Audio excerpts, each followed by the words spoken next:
जय हिंद दोस्तों, मेरा नाम है जय और मैं आप सभी का एक बार फिर से वेलकम करता हूं आपके अपने YouTube channel the learning fuel में। दोस्तों, आज इस वीडियो में हम बात करेंगे कि कैसे आप इंडियन आर्मी ज्वाइन कर सकते हैं, इसका सिलेक्शन प्रोसीजर क्या होता है और आपकी योग्यता क्या होनी चाहिए। इस वीडियो में हम JCO यानी कि जूनियर कमीशन्ड ऑफिसर और OR यानी कि अदर रैंक की भर्तियों के सिलेक्शन प्रोसेस के बारे में हम बात करेंगे। तो वीडियो को शुरू से अंत तक पूरा जरूर देखिए और आप सभी से एक छोटी सी रिक्वेस्ट है कि अगर आपको ये वीडियो अच्छा लगे तो प्लीज इस वीडियो को लाइक और अपने दोस्तों के साथ शेयर जरूर करें और इसी तरह के यूजफुल वीडियोस फ्यूचर में इस चैनल पर देखने के लिए इस चैनल को सब्सक्राइब करके बेल आइकन जरूर दबाएं। तो चलिए बढ़ते हैं वीडियो की तरफ और बात करते हैं इंडियन आर्मी के सिलेक्शन प्रोसीजर और योग्यता के बारे में।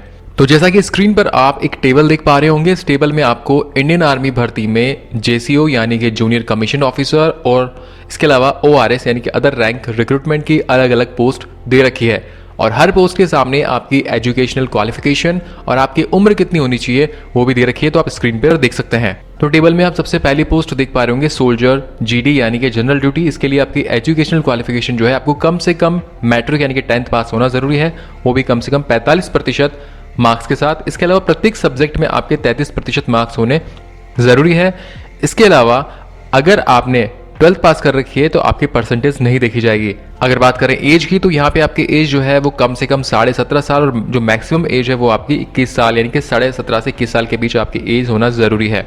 और अगर आप जो है सोल्जर टेक्निकल सभी आर्म्स जैसे कि EME, सिग्नल, आर्टरी या AAD के लिए अप्लाई कर रहे हैं तो सोल्जर टेक्निकल के लिए आपको 12th पास होना जरूरी है, वो भी साइंस मीडियम से, साइंस माध्यम से 12th पास की हो आपने, जिसमें कि आपके फिजिक्स, केमिस्ट्री, मैथ तथा इंग्लिश सब्जेक्ट होने जरूरी है।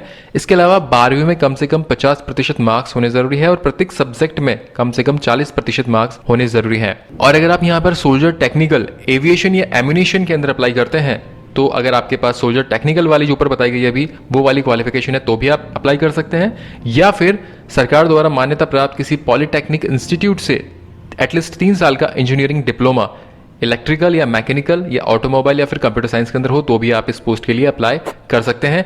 यहाँ पर अगर आपकी एज की बात करें तो आपकी एज जो है वो 17.5 साल कम से कम और जो अधिकतम एज है वो 23 साल यानी कि 17.5 से 23 साल के बीच आपकी एज होना जरूरी है। और अगर आप जो है सोल्जर क्लर्क या फिर सोल्जर स्टोर कीपर टेक्निकल यानी कि SKT के लिए अप्लाई कर रहे हैं तो आपको कम से कम 12वीं पास होना जरूरी है और यहाँ पर आपके एग्रीगेट यानी कि कुल मिलाकर कम से कम 60% मार्क्स होने जरूरी है और प्रत्येक सब्जेक्ट में एटलीस्ट 50% मार्क्स होना जरूरी है। इसके अलावा 10वीं या 12वीं में आपके पास जो है सब्जेक्ट के रूप में इंग्लिश, गणित, अकाउंट्स और बुक कीपिंग सब्जेक्ट्स होने अनिवार्य है तथा इन सब्जेक्ट्स में कम से कम 50% मार्क्स होने जरूरी है।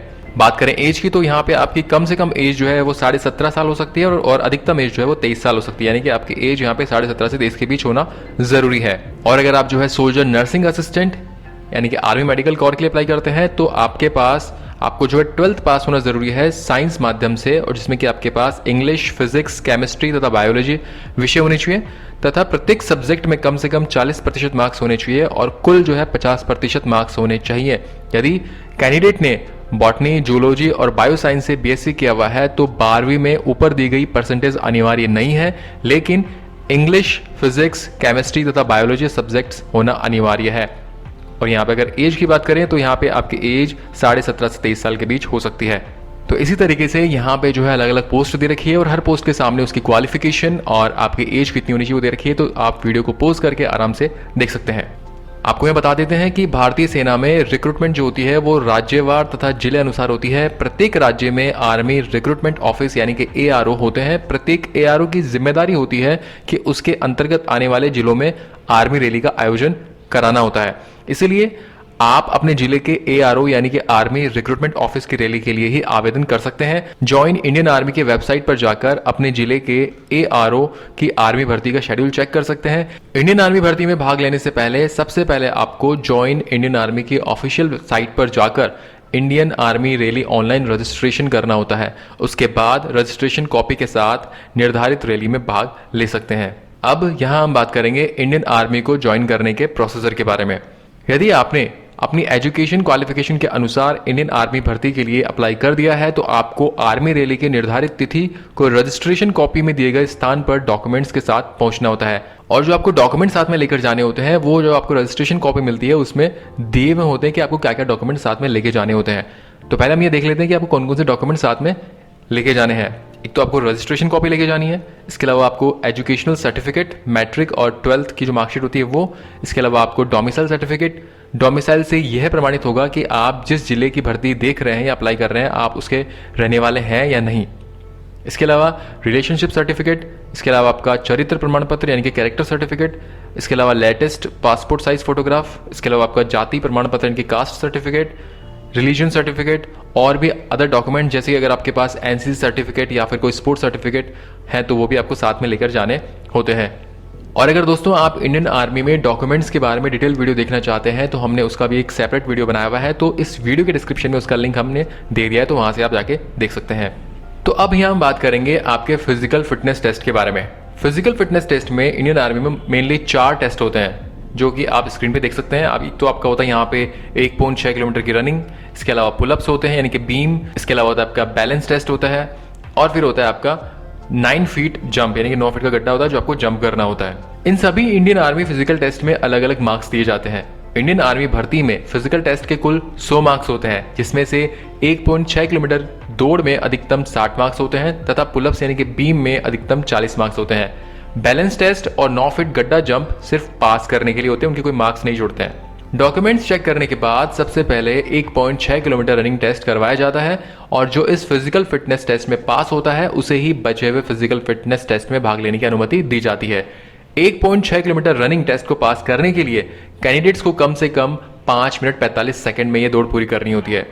तो यहाँ पे स्क्रीन पे आप एक टेबल देख सकते हैं जिसमें कि 1.6 किलोमीटर जो रनिंग होती है वो 2 ग्रुप में होती है, ग्रुप फर्स्ट और ग्रुप सेकंड।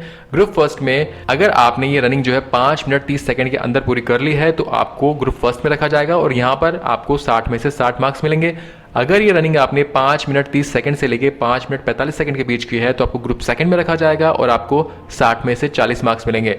और अगर आपने 5 मिनट 45 सेकंड से ज़्यादा टाइम लिया है तो आपको फेल कर दिया जाएगा और आपको इससे डिस्क्वालीफाई कर दिया जाएगा। 1.6 किलोमीटर रनिंग पास करने के बाद आपका नेक्स्ट टेस्ट जो होता है वो है पुलअप यानी कि बीम टेस्ट। इसकी डिटेल भी आप स्क्रीन पे देख सकते हैं। यहाँ पर आपको बता दूँ कम से कम आपको 6 पुलअप्स या बीम एटलीस्ट लगानी होती है। अगर आपने 6 से कम लगाई है तो आपको डिस्क्वालीफाई कर दिया जाएगा और आपको आर्मी रैली भर्ती से बाहर कर दिया जाएगा। तो कम से कम 6 लगानी है। अब स्क्रीन पर आप देख सकते हैं कि अगर आप 10 पुलअप्स या 10 से ज़्यादा पुलअप्स लगाते हैं तो आपको 40 में से 40 मार्क्स मिलते हैं। अगर आप 9 पुलअप्स लगाते हैं तो आपको 40 में से 33 मार्क्स मिलेंगे। अगर आप 8 पुलअप्स लगा पाते हैं तो आपको 40 में से 27, और अगर आप 7 लगाते हैं तो आपको 40 में से 21, और अगर आप 6 पुलअप्स लगाते हैं तो आपको 40 में से 16 मार्क्स दिए जाते हैं। और ये पुलअप यानी कि बीम टेस्ट क्लियर करने के बाद आपका नेक्स्ट टेस्ट होता है बैलेंस टेस्ट। बैलेंस टेस्ट इसमें क्या होता है, कैंडिडेट को लकड़ी या फिर लोहे की बनी आकृति, ये जिगजैग जो आकृति होती है उस पर बैलेंस बनाकर चलना होता है। ये टेस्ट बहुत साधारण होता है तथा लगभग सभी कैंडिडेट्स इसको पास कर लेते हैं। इस टेस्ट का कोई भी मार्क्स नहीं होता है, लेकिन बैलेंस टेस्ट को पास करना जरूरी होता है, अदरवाइज आपको डिस्क्वालीफाई कर दिया जाएगा। ये क्लियर करने के बाद आपका होता है 9 फीट डिच यानी कि 9 फीट का गड्ढा होता है जो कि आपको जंप करना होता है। इसके भी कोई मार्क्स नहीं जुड़ते हैं, बट आपको ये भी पास करना कंपलसरी होता है। अगर इसको पास नहीं कर पाते हैं तो आपको डिस्क्वालीफाई कर दिया जाता है।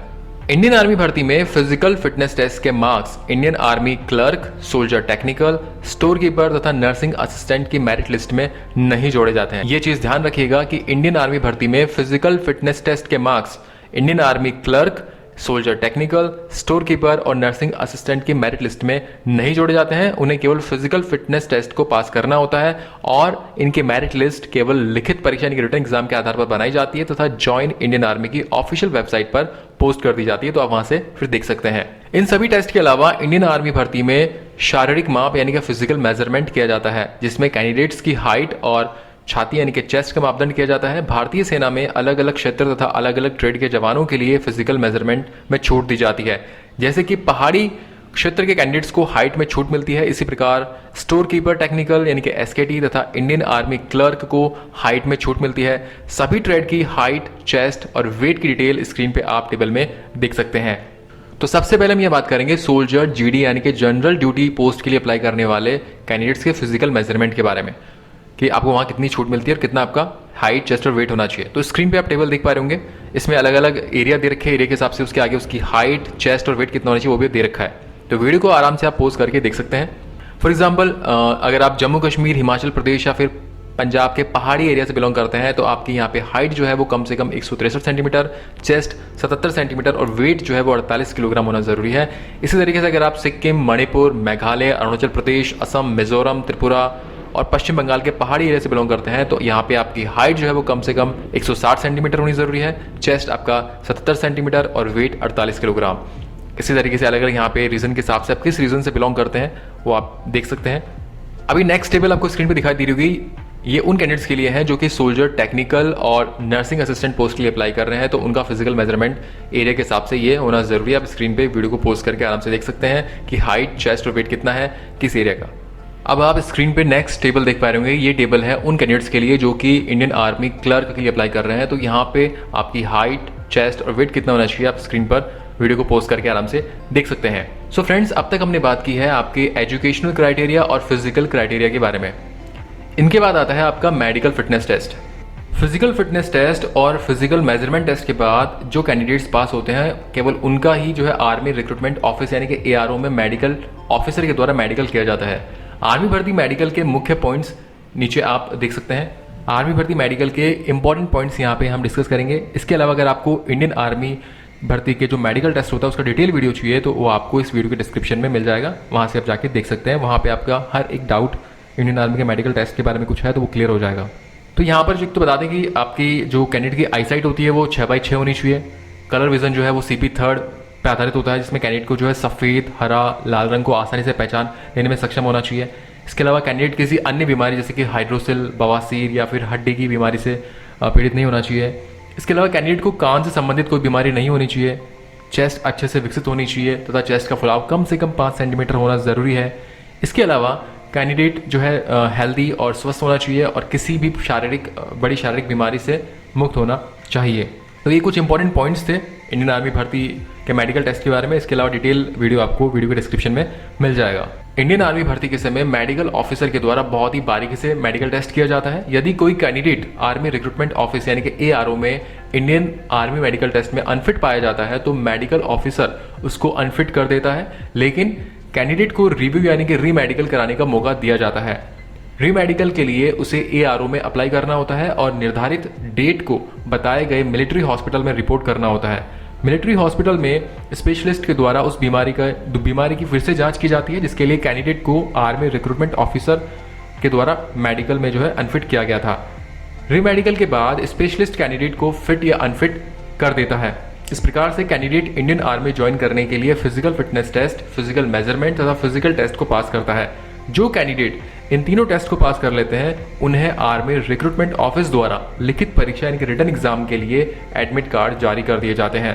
फिजिकल टेस्ट तथा रिटन एग्जाम के बीच लगभग 1 से 2 महीने का टाइम आपको मिलता है जिसमें कैंडिडेट को इंडियन आर्मी ज्वाइन करने के लिए भरपूर मेहनत करनी होती है। अब हम बात करेंगे रिटन एग्जाम की। रिटन एग्जाम भी फिजिकल टेस्ट के बराबर इंपॉर्टेंट होता है क्योंकि इंडियन आर्मी भर्ती की जो लिखित परीक्षा होती है कि फिजिकल टेस्ट के समान ही उसमें भी 100 मार्क्स होते हैं। इसीलिए फाइनल मेरिट में स्थान पाने के लिए लिखित परीक्षा में अच्छा परफॉर्म करना बहुत जरूरी होता है।